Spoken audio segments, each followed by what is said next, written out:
Hi, my name is Fred Khumalo, an author from South Africa. The presentation I'm about to share with you is part of Time of the Writer, which is an annual literary festival that takes place in Durban, South Africa. These are just basic guidelines that I keep in mind whenever I embark on a writing journey, and I hope you'll find them useful as well. Now, it is my sincere belief that research is the basic and foundational thing about writing. You have to know what you're writing about. You have to know the extent of the information that you're going to need when you begin your writing journey. Right, when you are about to embark on a journey, any journey, you need to plan. Where do you want to go? If you are taking a bus or a taxi, do you have enough money to finance that journey? If you are driving your own car, do you know the route? Do you have enough fuel in the car? Do you need a map or a GPS? So by the same token, when I embark on a journey in terms of a writing project, I apply the same principles. Do I know enough about the story? And where do I want to go with this story in the first place? In other words, I draw a plan, and in the writing world, that plan is simply called a writing outline or an outline, story outline. So that's how I embark upon any piece of writing, especially substantial piece of writing, such as a novel or a biography. And then I get to the characters. Every story has got characters. Could be one character, could be 100 characters, but the major characters, I think, if you have to succeed on a writing project, you do need to keep reminding yourself about the major characters. Who are they? What makes them tick?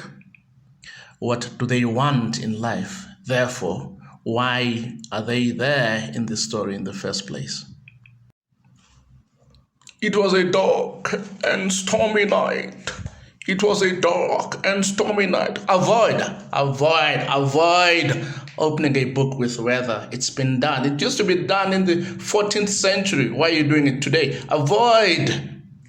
You know, one of my best opening lines in a book is from The Godfather by Mario Puzo. Let me just quote. Amerigo Bonacera sat in New York Criminal Court number 3 and waited for justice. Vengeance on the man who had so cruelly hurt his daughter, who had tried to dishonor her. Full stop.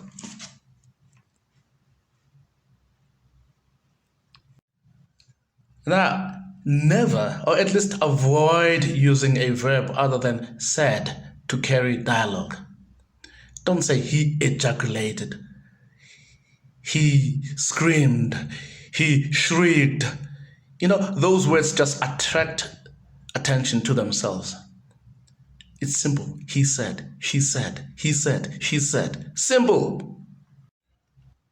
Moving on. Never use an adverb to modify the verb said. He hissed angrily. He screamed joyfully, and so on and so forth. He said. Full stop. He said. He said. The next point might create some kind of debate. It's the point about the use of exclamation marks, or as the Americans call them, exclamation points. I hardly ever use them. Yes, I have used them, especially when I was starting out as a writer, to show that the character is shouting or screaming. You put an exclamation mark or you capitalize the word. No, avoid that. The reader is smart enough to see that the character is screaming or shouting. So use exclamation marks or exclamation points sparingly, very sparingly, or just avoid them. Even for seasoned writers, it is easy to fall into the trap of this overused word suddenly. Suddenly. It's a word that comes readily to a writer when he or she is making a transition from one scene to the next. So suddenly things happen. Suddenly things happen. Try and avoid that. It's actually boring. Yeah, sometimes as writers we strive for authenticity. Therefore, we are tempted to resort to regional dialect. John Steinbeck did it with The Grapes of Wrath. It is also there in Mark Twain's Huckleberry Finn, where Southern dialect is used to show the reader where the story is set. It is good. Sometimes it can be alienating.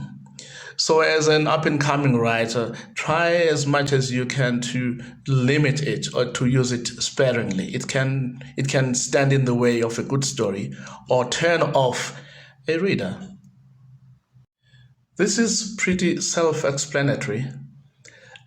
We as readers begin to understand a character by his or her actions, not necessarily by the way he looks or she looks. So, as a writer, try and minimize those detailed descriptions of characters.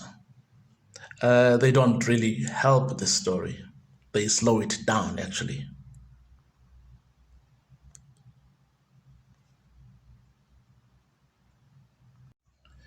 There was once a time when writers had the luxury of space and time, when readers had lots of time on their hands as well. Those were the days when writers could spend 2, 3 pages describing a setting or a place. Now, we don't have that luxury as writers and readers. We are busy, we live very busy and harried lives. So, as a writer, if you want your readers' attention, try and minimize those descriptive passages of places and things that don't really take this story forward. As I said, these are just basic guidelines that I keep in mind whenever I embark on a writing journey. I hope you find them useful. Of course, in the creative arts, nothing is cast in stone. So you will, as you develop your own writing voice or writing style, find ways in which you express yourself or avenues that you take whenever you get stuck on a writing project. And I wish you luck with your next writing project.